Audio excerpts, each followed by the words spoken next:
Question number 61 Shri Vishnu Dutt Sharma. धन्यवाद माननीय अध्यक्ष महोदय। प्रश्न संख्या 61 कल पे रखा गया।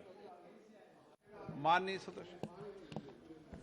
माननीय अध्यक्ष महोदय, माननीय मंत्री जी ने जो प्रश्न का उत्तर दिया है वो पर्याप्त है, लेकिन फिर भी मैं कुछ बातों को माननीय मंत्री महोदय से जानना चाहता हूं कि कैन बेतवा नदी जोड़ो परियोजना को लागू करने के लिए प्रस्तावित विशेष उद्देश्य कंपनी कैन बेतवा नदी जोड़ो परियोजना प्राधिकरण कैन बेतवा लिंक परियोजना का जो गठन किस चरण में है, कृपया इसका विवरण माननीय मंत्री जी देंगे तो अच्छा होगा। कैन बेतवा नदी परियोजना से संबंधित नीतिगत निर्णय के लिए जल संसाधन, नदी विकास एवं गंगा संरक्षण विभाग के सचिव के नेतृत्व में जो एक संचालन समिति का गठन किया जाना है, क्या वह किया जा चुका है? साथ में ही कैन बेतवा नदी जोड़ो परियोजना के लिए वित्त पोषण संबंधी व्यवस्था अगर पूरी कर ली गई है तो कृपया इसका विवरण माननीय मंत्री जी से मैं चाहता हूं। कैन बेतवा लिंक परियोजना को फाइनल रूप देने के लिए सेंट्रल वाटर काउंसिल की टीम का जो निरीक्षण किया जाना है, क्या वह पूरा कर लिया गया है? मैं माननीय मंत्री जी से जानना चाहता हूं। माननीय अध्यक्ष महोदय, मैं माननीय सदस्य का धन्यवाद करना चाहता हूं कि उन्होंने कैन बेतवा नदी जोड़ने की परियोजना के विषय में जो निर्णय माननीय प्रधानमंत्री जी के नेतृत्व में लिया गया है उसका स्वागत किया है, धन्यवाद दिया।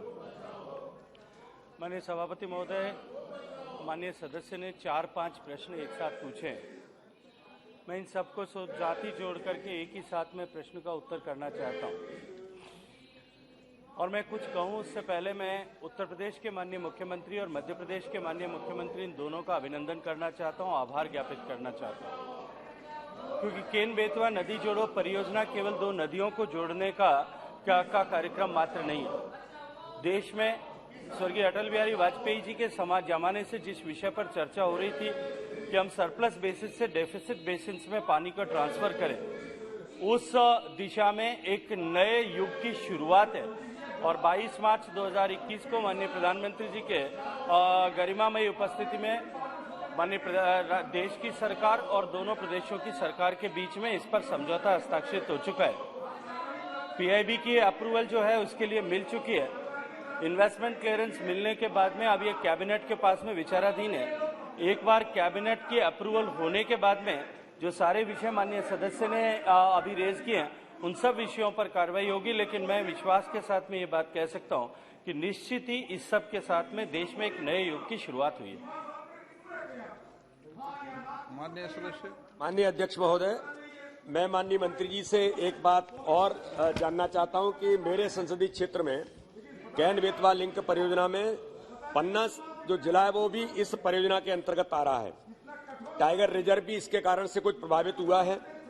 मैं ये जानना चाहता हूं कि इस बहुउद्देशीय परियोजना में पन्ना जिले को कितनी सिंचाई की सुविधा उपलब्ध होगी, ये मैं माननीय मंत्री जी से सदन के सामने जानना चाहता हूं। माननीय अध्यक्ष महोदय, पन्ना जिले में पर्टिकुलर क्योंकि मध्य प्रदेश में ऑन द होल जितनी सिंचाई की सुविधा उपलब्ध होगी उसके बारे में मैं बता सकता हूं, लेकिन पन्ना जिला जो जैसा माननीय सदस्य ने जानना चाहा है, माननीय सदस्य को उसके बारे में हम डिटेल में लिखित में सूचित कर दें। श्री राजीव रंजन जी।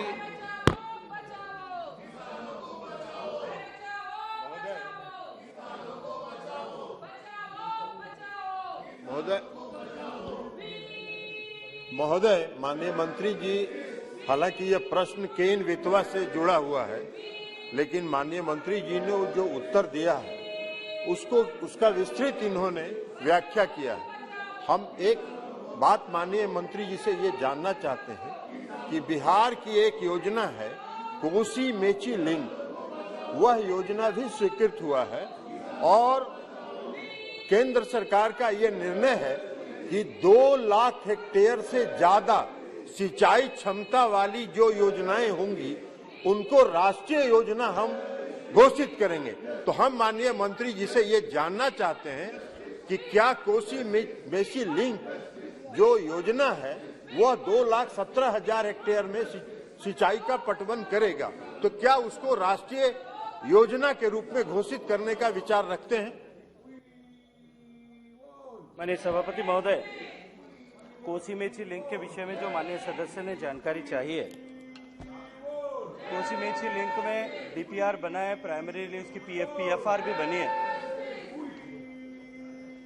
निश्चित रूप से ये प्रावधान है कि 2 लाख हेक्टेयर से ज्यादा